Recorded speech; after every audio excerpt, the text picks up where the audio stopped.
But it's an interesting question, I think, when you're trying to find, the exact bottom of the market. And you never hit it. You bounce right off. Property values, it hits that low and then it starts to go up. Same with interest rates. They're always in flux. My opinion is that if you can borrow money for 30 years at 4.5 or 5 1/8, that is a pretty good interest rate to have that much cash, whether it be an equity line or just, borrow more and put less down on your purchase to lock in what are incredibly low rates, whether it's the blended rate. I mean, you don't want somebody to, detrimentally affect their cash flow because they're going higher in rate. But for cash out and for the purpose of cash out, even if it's investment, that makes a lot of sense. On that point, this is going to be one of the biggest trends for 2019, which is cash out refinance. Is it? In the mortgage industry.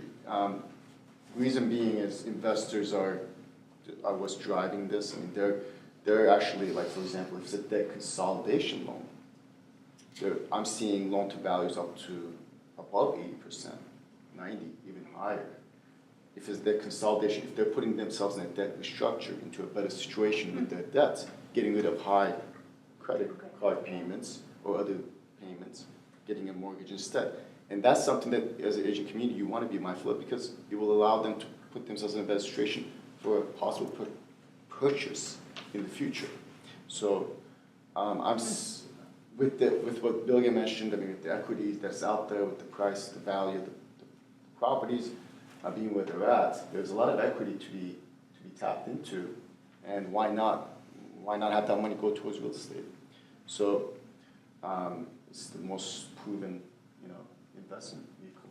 So it's something for you guys, for you to be mindful of that is going to be. Okay, so my question on that topic is, are you all opening escrows for refinances, or do you do that in-house? You need escrow. Escrow. We don't. We need escrow. Guarantee Okay, escrow. call these two guys. You